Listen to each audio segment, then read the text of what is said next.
Hello everybody, this is your host Renaud and today we are talking about risks and how to manage risks through insurance. And today's a treat because with me is Marc Burban and also his colleague Amanda Han from the company Asian Risks Management Services.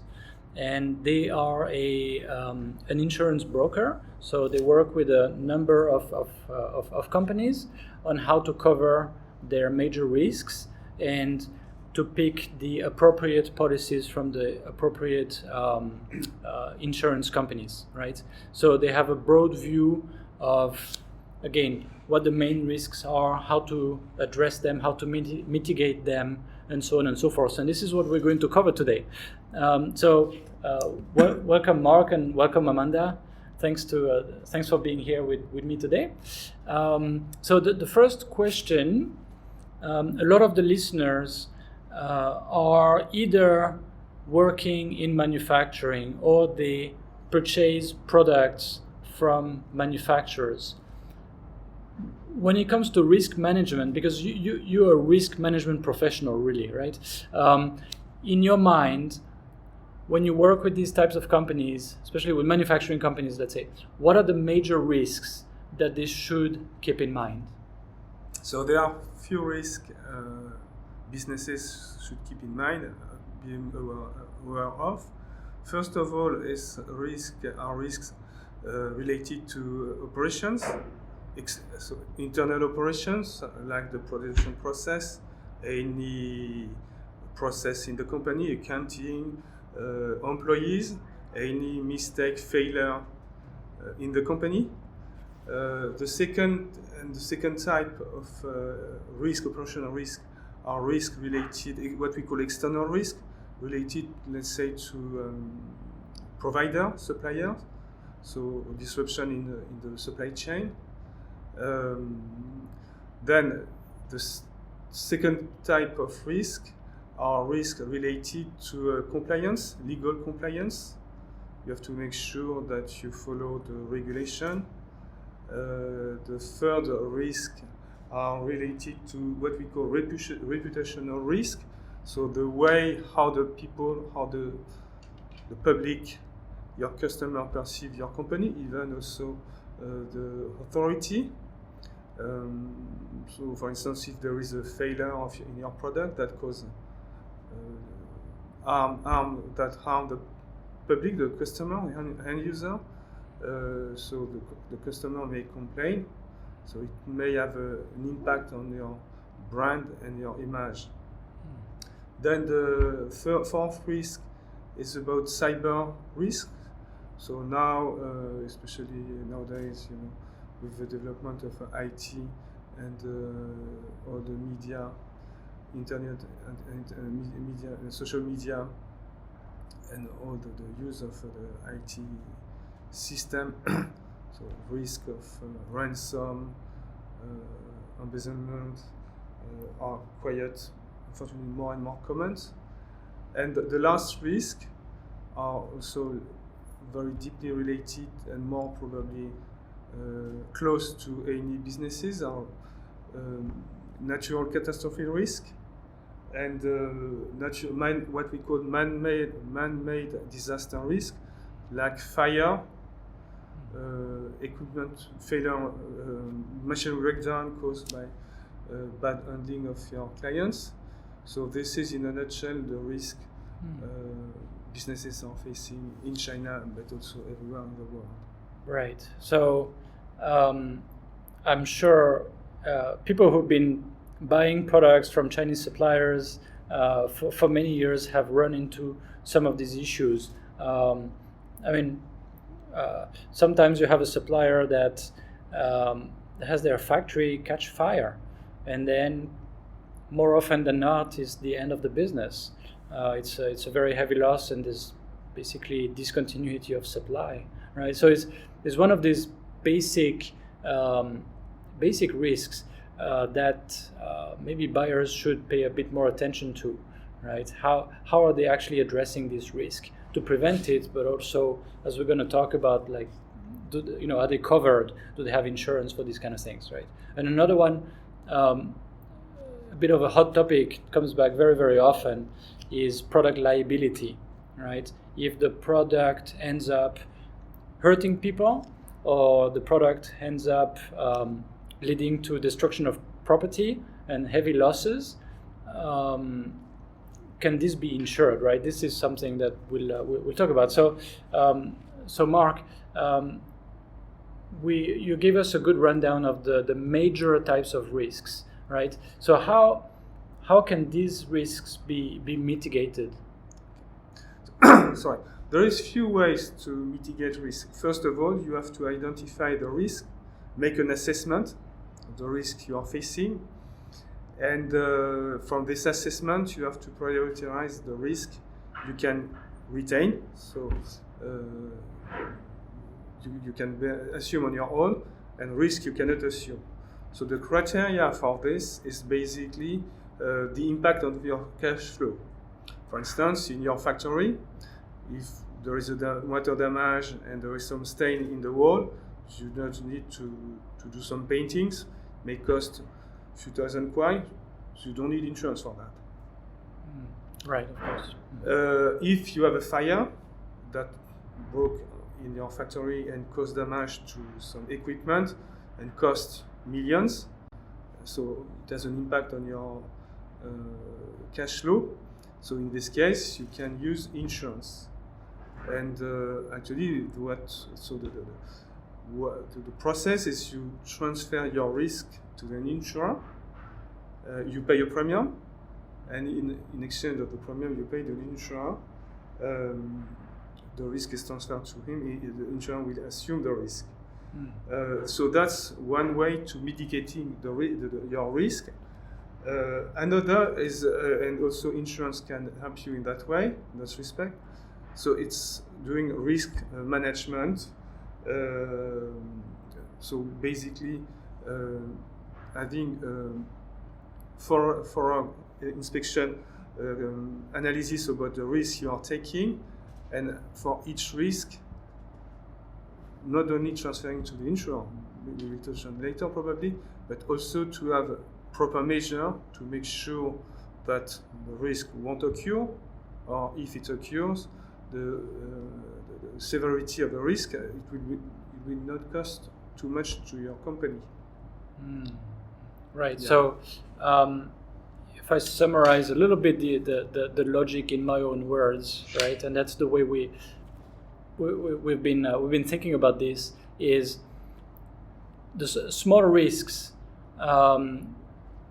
might not need to be insured, but the very big risks, everything that might kill the business or severely hamper the business, well, can we afford to have this happen? No, then we need to do something about that, right? And then can we prevent this hazardous situation or this problem from happening? For sure. Okay, then it's fine. Risk is zero. We do something, risk gets to zero, close to zero.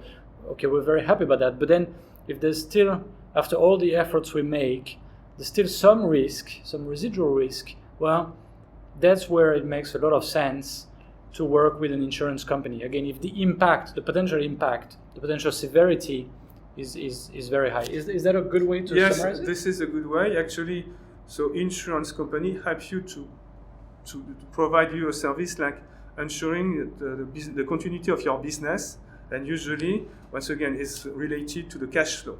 If your cash flow is deeply affected by the accident, so your company is bankrupt. So the insurance in this case will help you.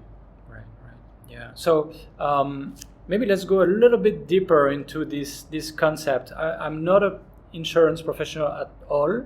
I don't know anything about that basically. Besides, and by the way, we've been working with Marc and Amanda's company for some time, and we're quite happy with their advice. That's why we brought them on the show. But basically, besides what you told me, I know very little about insurance.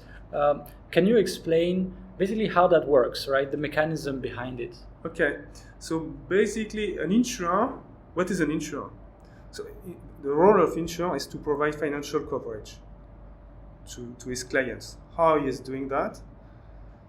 He is using two ways. First is doing a risk assessment of the clients to whom he's providing coverage.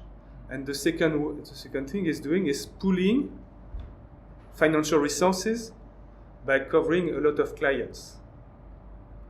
So the first step from the insurance point of view, what the insurer is doing first is doing what we call a risk assessment to understand whether he is going to provide cover or not to this company, to your company. So he's doing like risk assessment, checking so your activity, protection in place, where you are located. So all these features to understand if there is a big risk of occurrence, a high probability of occurrence of any accident in your company. Then from that, he will check also your activity, the sum insured, the value of the assets, and from that he will calculate the premium, which is usually premium rate multiplied by the turnover or the sum insured. And so the premium rate reflects the hazardousness of your company, activity. If it's let's say if you are doing, for instance, if you are in the chemical industry, it's more hazardous than mechanical industry. If you are in Guangdong province, it's considered as a more hazardous location that, let's say, in Mongolia for typhoon, for instance, not for frost, but for typhoon. Okay. So that's kind of criteria. One thing, apart of providing, from the time, so after the insurer designed the terms and conditions, fix the premium, there is a discussion, negotiation with the insured. So if the insured decide to buy insurance, so the insurer will provide coverage. So and from that starts the service provided by the insurer.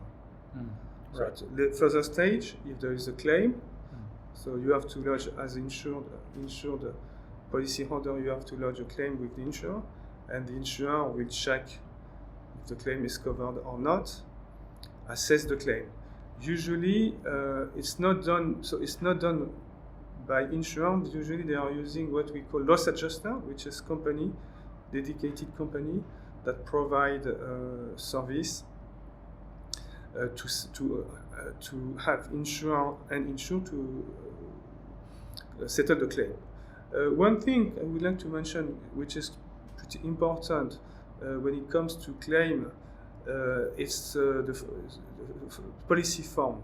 There is for property insurance, at least. There is two types of property insurance.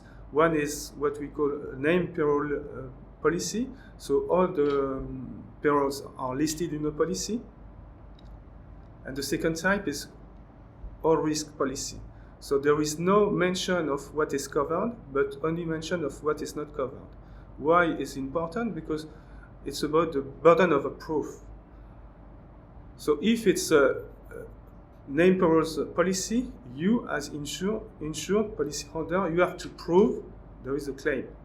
So there is an accident, let's say a fire. So you have to provide evidence a fire occurred in your factory. If it's all risk policy, you just report the claim to the insurer, and the insurer has to prove this is not covered. Okay. So it's the same for in the legal dispute. It's always more difficult to prove something than not proving. Right. So yes, so that's the second step, I would say. Other service that can provide insurer is risk management services. They can help you to improve the quality of your risk. So by setting in place proper fire safety devices, for instance, having also fire drills. So basically helping you to having a systematic risk approach. This is what insurance. This is also this is the way insurance can also help you to mitigate your risk and how they work as well. And so talking about that, how manufacturers address their risk and manage their risk. I just want to bounce back on what you just mentioned. For example, with fire drills and things like that.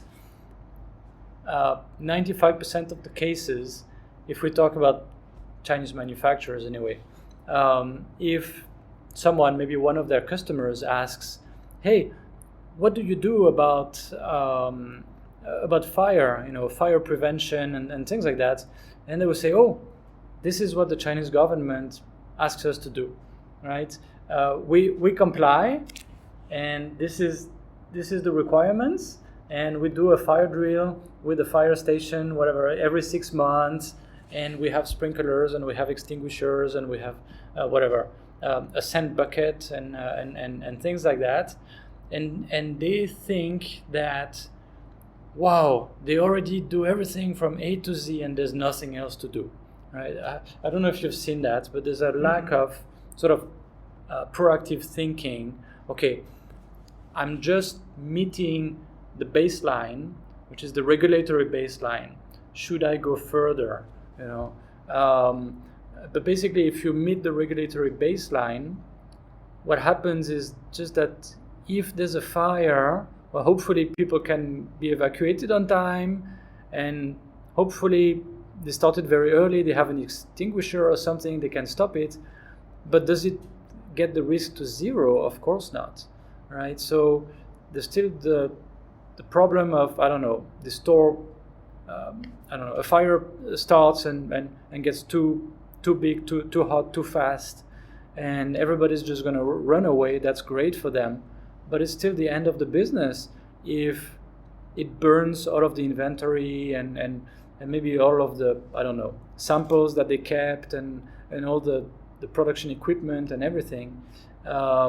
In a lot of cases with small and medium-sized manufacturers anyway, this is going to be the end of the business, right? Yes.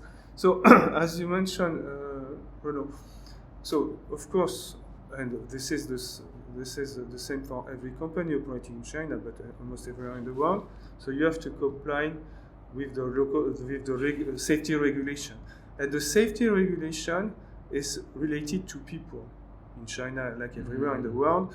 So the purpose of the government is to make sure that the people are safe if there is an accident. So this is why they issue regulation, and of course the company just complying with that, and especially the Chinese company, because they know if there is an issue, if there is an accident, and some people are injured or die, they will be in trouble. So they comply with that for sure.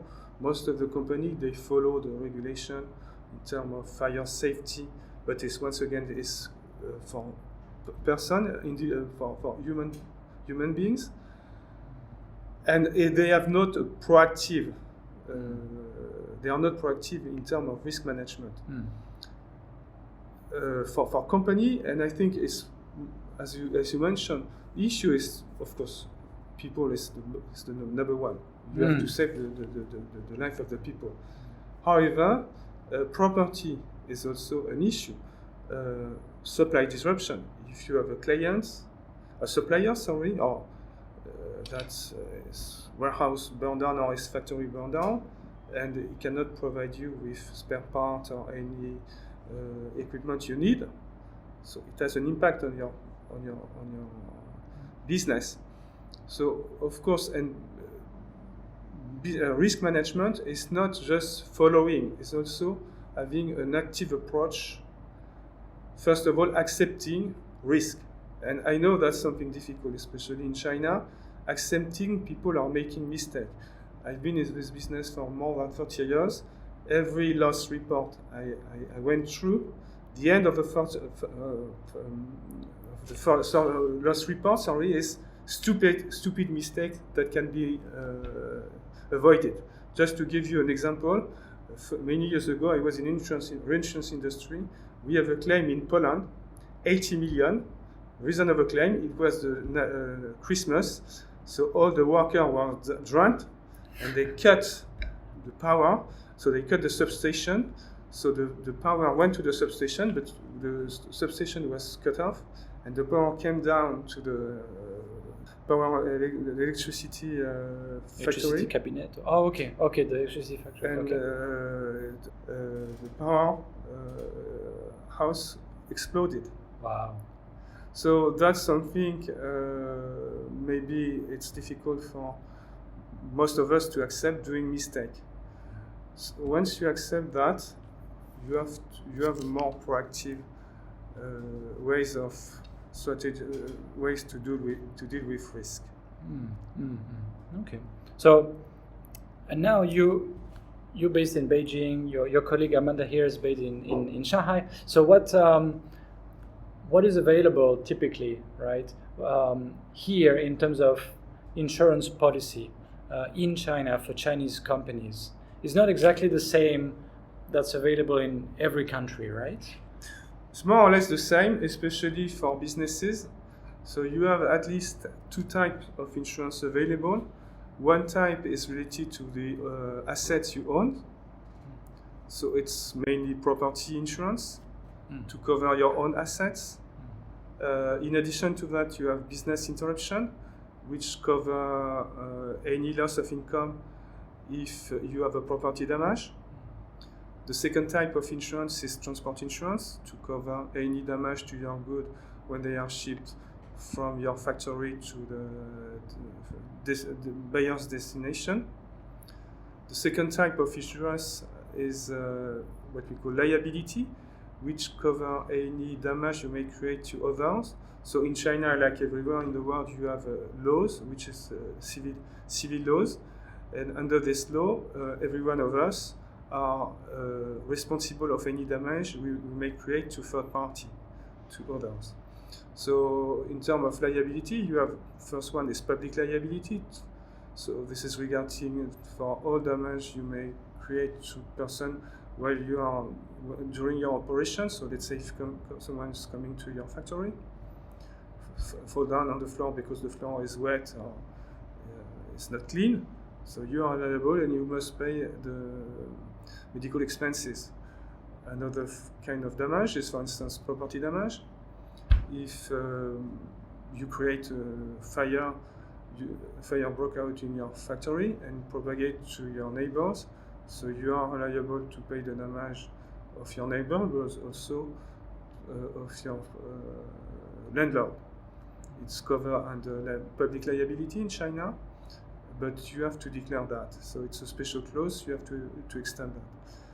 The second type of insurance is product liability, so it's any claim related to caused by damage to your customer and user of your product. So when your product are sold and if there is any issue, safety issue, and some people are get injured because of your product, you are liable and you must pay for the body injury. So what is covered under property insurance and public liability? There is few things that are covered. First of all is body injury, so basically medical expenses. The second type is property damage. Once again, example of tenant liability if you create damage to your neighbors. Another things which is covered is legal costs, defense costs, and awards fixed by courts. If your customer or third party sue you in the court, so the insurance will take up the claim and pay on your and will indemnify the plaintiff.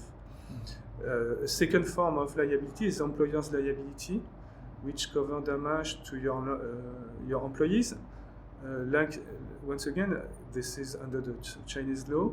Employers are supposed to provide a safe environment to their staff. If there is any work-related injury, even if there is no mistake from the employer has to indemnify medical expenses, loss of income, and in case of serious accident, death benefit to the family or or disability. And another thing is covered is the same as for public and product liability. Defense costs and awards fees by the courts are covered by employers' liability. Yeah. Okay. So just to clarify for businesses in China, when you say companies have to provide a safe environment to employees, it means even if an employee is riding his bike or in a car going to work in the factory, has an accident, the employer is liable. Yes. Wow. Okay. Yes. And just to also add something about product liability insurance, I think a few episodes ago we talked about the change in the EU product liability directive. The old one from 1985 is being rehauled, and basically it's extremely protective of the customer. I don't know if of the consumer, sorry. Mm-hmm. Very, very protective. A lot of products are going to be considered defective by default, unless the company can provide the evidence that is not. So that makes a bit of a difference. And also another one is that in B2B, so the different companies like the importer and the trading company, the manufacturer, etc., cannot use contracts to say, oh, we're not liable, sorry, the buck stops here, like, don't come bother me. With this liability, even if contracts put a limit, for example, the retailer can still sue the company that sold them the products and so on and so forth. So product liability insurance is a very big topic in the USA, but I expect that it's going to be more and more of a hot topic also in the EU. So yeah. So basically, as I mentioned at the start of the episode, your company, Asian Risks Management Services, right? You are an insurance broker, right? So can you explain a little bit how that works, and basically why would someone go work with someone like you rather than going directly to some insurance companies? Yeah, so why working with a broker? So first of all, a broker is specialized in insurance. He has an understanding of the policy wording, what is covered, what is not covered. So it can provide a good advice about this, and this is important for any clients to understand what is covered for.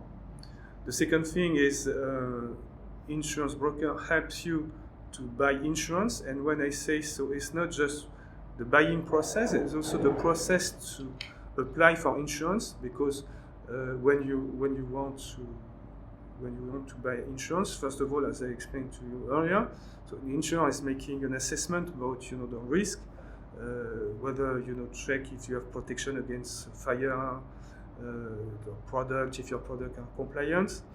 So usually you have to fill out an application form to declare everything. You have to be transparent with insurer, and this is what we are doing. We are by the side of the clients, explaining to him and making sure that he provide a full declaration of risk situation. Otherwise, it will be not covered. So that's the first part, providing advice. Second part is also as an insurance broker, we are professional. We know insurance companies. So we know, like in every business, some insurance companies are specialized in some business line, in other business line. So we know which insurance we should approach and which we should not approach for some kind of risk. Another thing is, as insurance broker, we help you not only to buy insurance, but also in case of claim, we are by your side to help you to communicate with insurance company and also to negotiate to make sure that the claim is indemnified in a fair amount. Right. And using an insurance broker saves you time and effort when it comes to shop around, because it takes time to approach insurer. So an insurance broker will do this for you and making the comparison about the different proposal. And actually working with an insurance broker does not cost so much. There is no big difference between working with an insurance broker or working directly with an insurance company. And the simple reason is because as broker we have access to discount. We negotiate with insurance companies, so we have book of business, so it's easier for us to negotiate discount. And when it comes to commission, any insurance broker are using agent. They are not so the people working with the clients are agent, and they got commission. So it's more or less the same. The big difference is insurance broker, we are appointed by our clients. We defend the interest of our clients.